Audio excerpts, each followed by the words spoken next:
नमस्कार मित्रों, हम पढ़ रहे थे पिछली क्लास में करण कारक।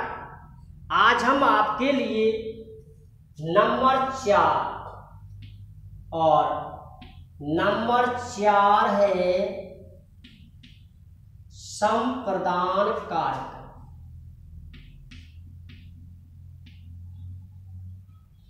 ये कारक है संप्रदान का जो अर्थ है को के लिए, यानी के लिए ही मुख्य है, को के लिए विभक्ति चतुर्थ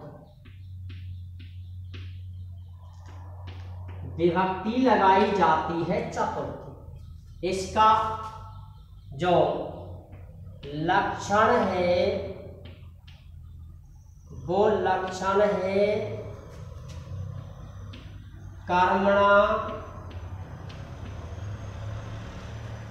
यम भी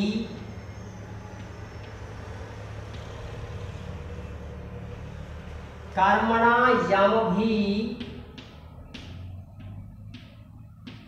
प्रीति से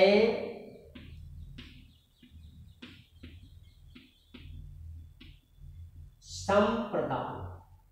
ये सूत्र है। इसका सूत्र का भावार्थ क्या है? सूत्र का भावार्थ है कर्मणा, कर्म से या कर्म के द्वारा, कर्म से यम जिसको अभिप्रैति, और अभिप्रैति का अर्थ है संतुष्ट करना, संतुष्टि कर्म। कर्ता दान के कर्म से, संप्रदान का अर्थ ही देना है। संप्रदान का जो अर्थ है वो देना है, दान देना, दान देना। दान की वस्तु जो दी जाती है वो वस्तु फ्री ऑफ कॉस्ट दी जाती है, उसके बदले में कुछ लिया नहीं जाता है, वही दान होता है। यदि दान के बदले में कुछ लिया जाता है तो वो दान नहीं होता है, उसे हम संप्रदान नहीं कहते हैं। संप्रदान वो होता है जो निस्वार्थ भाव से दिया जाता है, उसे कभी वापस नहीं लिया जाता। देने को ही हम संप्रदान कहते हैं। देता कौन है? कर्ता। देता कौन है? कर्ता, यानी देने वाला। कर्ता दान के कर्म से, किसके कर्म से? दान के कर्म से, दान के कर्म से। कौन? कर्ता। कर्ता दान के कर्म से यम जिसको संतुष्ट करता है से संप्रदानम, उसकी संप्रदान संज्ञा होती, अर्थात उसे हम संप्रदान कहते। इसका अर्थ ये है कर्ता अपने दान के कर्म से जिसे प्रसन्न करता है, जिसे संतुष्ट करता है, उसे हम संप्रदान कहते। ये इसकी परिभाषा है सूत्र नंबर 1। ठीक। सूत्र नंबर 2, संप्रदाने च, संप्रदाने च चतुर्थी। इसका अर्थ है कि संप्रदान में चतुर्थी होती है। जो संप्रदान होता है उसमें चतुर्थी विभक्ति लगाते हैं। किस सूत्र से? संप्रदाने च चतुर्थी। मैंने कई बार कहा है, पहला सूत्र परिभाषा दर्शाता है, दूसरा सूत्र उसमें विभक्ति लगाता है। पहला जो सूत्र है वो उसकी पहचान दिखाता है, परिभाषित करता है। दूसरा सूत्र उसमें विभक्ति लगाता है। क्या लगाता है? विभक्ति लगाता है। विभक्ति कौन सी लगती है? चतुर्थी। मित्रों, संप्रदान का मतलब है देना। ये चीज आपको ध्यान रखनी। और दा माने होता है देना। दा और यक्ष ये दो धातु हैं। तो सीधी बात ये है, सीधा निष्कर्ष ये है कि यदि दा और यक्ष धातु दी हुई हो तो इनके योग में चतुर्थी विभक्ति लगाई जाती है और आपको सूत्र लिखना है संप्रदाने च चतुर। जैसे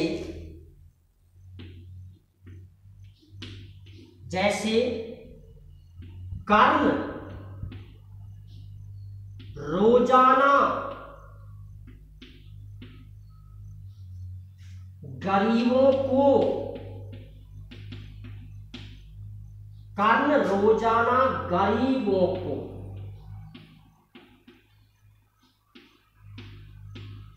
दान देता था।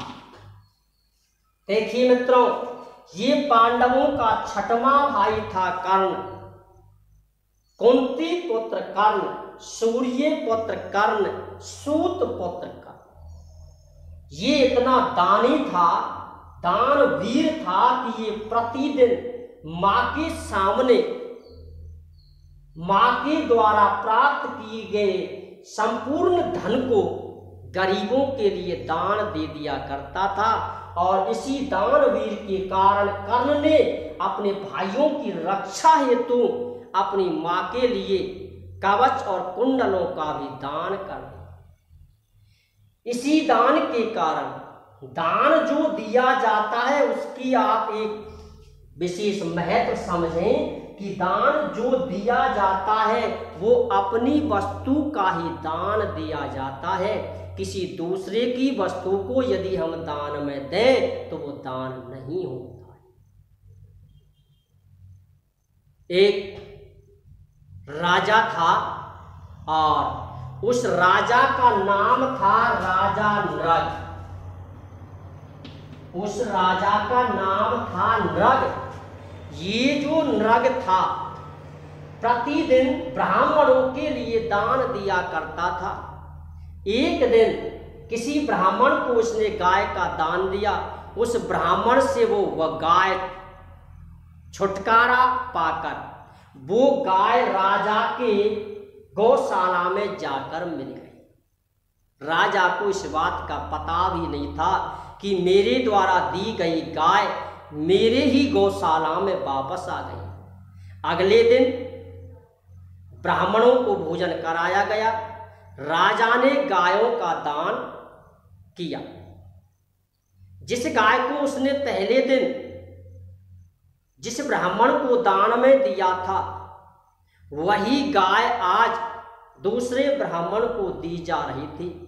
तो उस पहले दिन वाले ब्राह्मण ने उठकर कहा, हे राजन, ये गाय तो मेरी है। इस गाय को तो आपने मुझे दान दे दिया था, इसलिए ये आपका दान नहीं है और आज इस गाय को आपने इस ब्राह्मण को दान में दे दिया। राजा ने कहा कि हे विप्र, आपको जितनी भी गायों की आवश्यकता हो मैं उतनी ही गाय दे सकता हूँ, लेकिन ये गाय तो मैंने इस ब्राह्मण को दान में दे दी है। लेकिन ब्राह्मण ने कहा कि मैं इसी गाय का अधिकारी हूँ, मुझे किसी दूसरी गाय की आवश्यकता नहीं है। कुछ समय के बाद राजा की मृत्यु हुई। मृत्यु होने के बाद यमराज की जो सभा थी उस सभा में उसे पूछा गया कि हे राजन, आप पहले पुण्य प्राप्त करना चाहते हो या पाप प्राप्त करना चाहते हो? राजा ने पूछा कि मेरा पाप क्या है? उन्होंने उत्तर दिया कि आपका जीवन में एक पाप हुआ है। तो राजा को कुछ ऐसा महसूस होने लगा कि मैं एक ही पाप को भोगने के बाद आराम से पुण्यों को प्राप्त कर लूंगा। उसने कहा कि मुझे पाप भोगना है। उसे नृग को सर्प योनि में डाल दिया गया। किस योनि में डाल दिया? सर्प योनि में, जिसका नाम रख दिया अजगर। यानी उसे अजगर का रूप लेना पड़ा। और अजगर सर्प जो होता है उसमें शरीर उसका भारी होता है, चलने में असमर्थ होता है, इसलिए उसने अजगर के रूप में पता नहीं कितने दुष्कर्म किए, कितने जीवों की हत्या की। एक पाप के कारण उसने 1000 पापों को प्राप्त किया। कृष्ण के अवतार में उसे मुक्ति मिली। तो हमेशा ये जो दान होता है गरीबों के लिए होता है, इसे देख कर ही करना चाहिए। मनुष्य को जीवन में कुछ ना कुछ दान अवश्य देना चाहिए। देखिए देने वाला कौन है? कारण। कारण है प्रतिदिन। कारण है प्रतिदिनम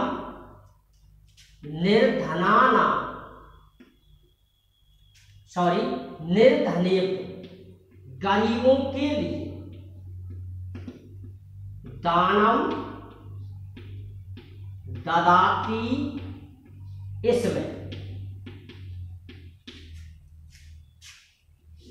इसको अंकित किया है। क्रिया देखनी है आपको, कुछ नहीं देखना है। क्रिया क्या है? दा। इसलिए विभक्ति कौन सी है? चतुर्थी। सूत्र कौन सा लगेगा? संप्रदाने च। सूत्र लिखना है सम प्रदाने च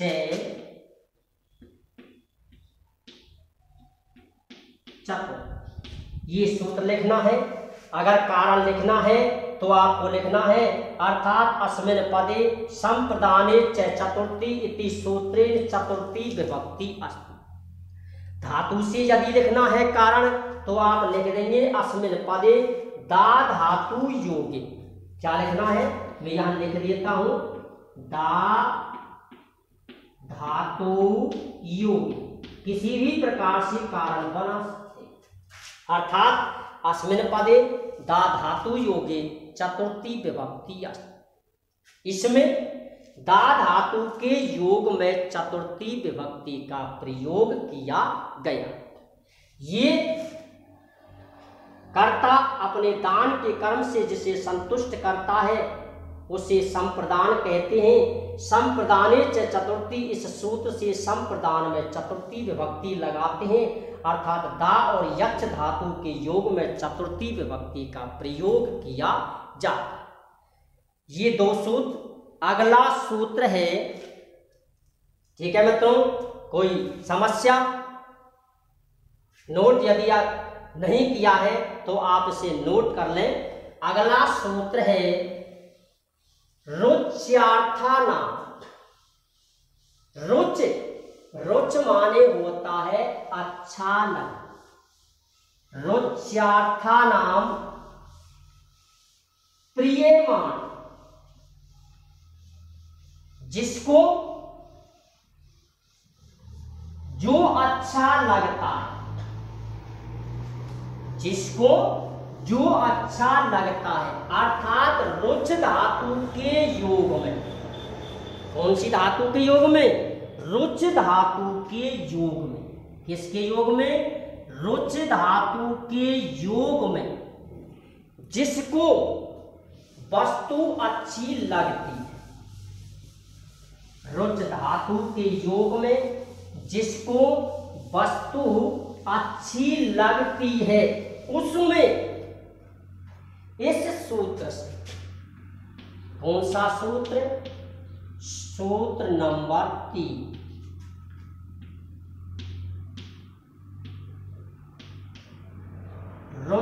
रुच्यार्थानाम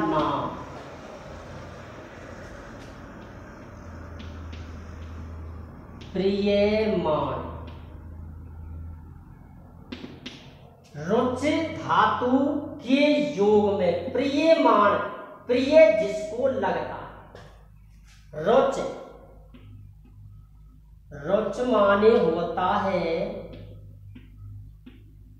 अच्छा लगना। ठीक। रुच धातु के योग में विभक्ति होती है कौन सी? चतुर्थी। प्रियमान, जिसे प्रियमान का अर्थ है, मैं यहां लिखता हूं प्रियमान, जिसे वस्तु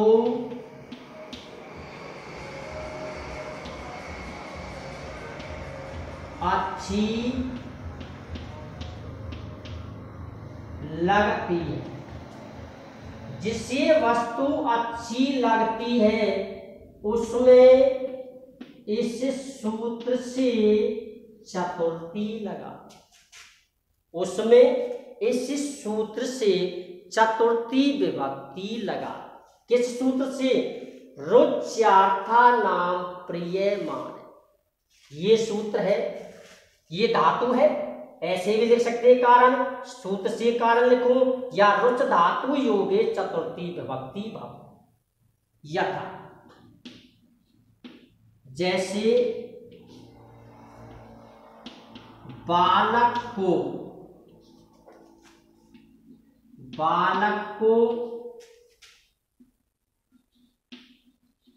दूध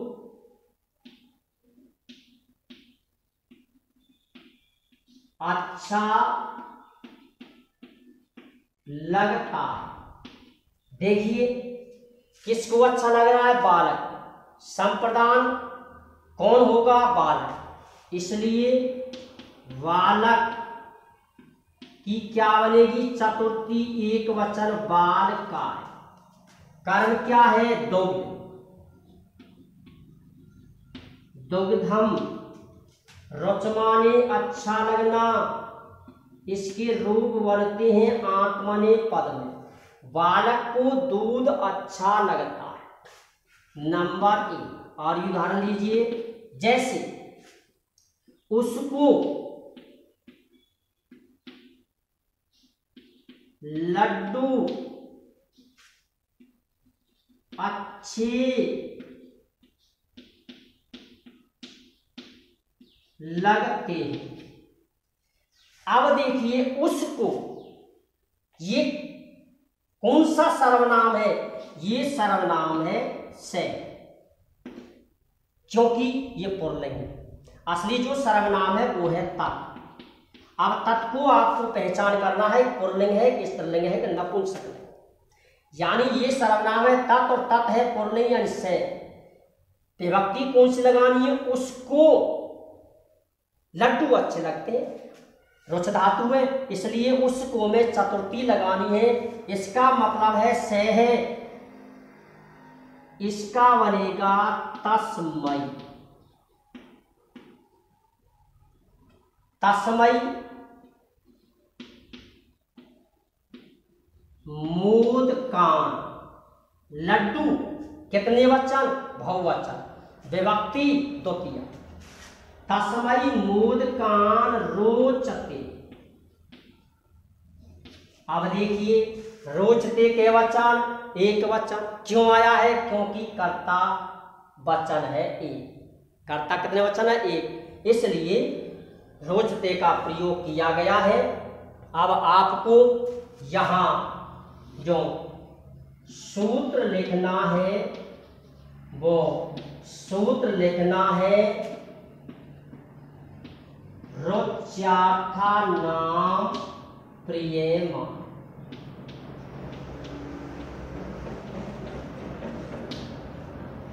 विभक्ति लिखनी है चतुर्थी। कारण यदि बनाना है तो आप किसी भी प्रकार से बना सकते हो। रुच्यार्था नाम प्रियमाण इति सूत्रे चतुर्थी भवति, या रुच धातु योगे चतुर्थी विभक्ति भव। ये रुच्यार्था नाम, रुच का मतलब है जिसे जो वस्तु अच्छी लगती है उसमें, यानी जिसे किसे जिसको अच्छी लगती है। और साधारण तरीके से आप समझ सकते हो कि कर्ता मान लीजिए, कर्ता ही होता है वो, यानी जिसको अच्छी लगती है उसमें चतुर्थी लगाते हैं। और जो वस्तु अच्छी लगती है वो मुख्य कर्म होता है, उसमें द्वितीय विभक्ति लगाई जाती है। तो ये आपको इस सूत्र का भावार्थ है। रुच्यार्था नाम प्रियमाणे, रुच धातु के योग में चतुर्थी विभक्ति का प्रयोग किया जाता है। इस प्रकार से ये इस कारक का सूत्र नंबर है 3। सूत्र नंबर कौन सा है? 3। कितने सूत्र अब तक आपने पढ़े हैं? 3। नंबर 1 परिभाषा, नंबर 2 उस कारक में विभक्ति, नंबर 3 रुच धातु के योग। रुच जहां आती है तो आपको सूत्र रुच के आधार पर याद हो जाना चाहिए। कौन सा है? रुच्यार्था नाम प्रियमान। और दा और यक्ष धातु यदि आती है तो आपको सूत्र लिखना है संप्रदाने च चतुर्थी। कौन सा सूत्र लिखना है? संप्रदाने च चतुर्थी। कौन सा सूत्र लिखना है? संप्रदाने च चतुर्थी। अब एक सूत्र नंबर 4।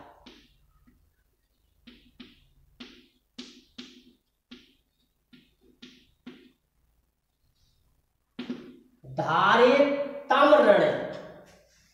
ये सूत्र धारितम ऋण, इसका मतलब है कि धारी धातु के योग। धारी एक धातु होती है, इसका मतलब है कि जो ऋण लेना, इसका मतलब क्या है? ऋण लेना। जो ऋण लेता है, ध्रेय ध्रेय माने होता है ऋण दे। क्या होता है? ऋण। यानी ध्रेय माने होता है ऋण ग्रहण करना या ऋण लेना। ग्रहण ग्रहीता यानी अधर्म, जो अधर्म जो है इसका अर्थ है कि ऋण ग्रहीता, ऋण लेने वाला। उत्तम ऋण, ये इसका जो अर्थ है उत्तम ऋण। उत्तम ऋण का अर्थ है ऋण देने वाला।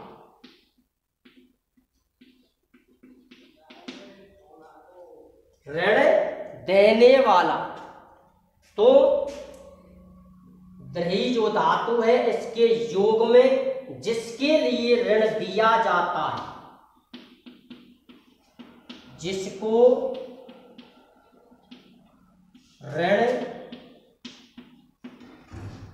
दिया जाता है, उसमें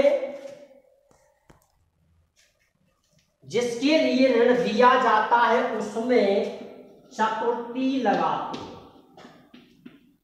उसमें कौन सी लगाते हैं? चतुर्थी। जैसे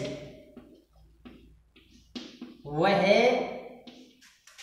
राम के लिए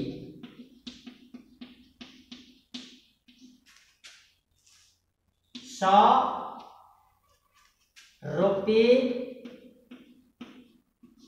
देता है। वह राम के लिए कितने रुपए देता है? 100 रुपए। कितने रुपए देता है? 100 रुपए। तो देखिए इसका बनेगा से रामाय शतम धारी। ये आपको सूत्र लिखना है धारितम ऋण। यदि सूत्रेण चतुर्थी विभक्ति भवति। इस प्रकार से ये 4 सूत्रें नंबर 1 कारक की परिभाषा, नंबर 2 कारक में विभक्ति, 3 और 4 जो नंबर का जो सूत्र है उसका मतलब है रुच जहां आती है वहां आपको सूत्र लिखना है रुच्यार्था नाम प्रियमाणे। और द्रह धातु जहां आ जाती है वहां आपको सूत्र लिखना है धारितम ऋण। अगले जो सूत्र है इसके वो हम अगली क्लास में कराएंगे। जय हिंद, जय भारत।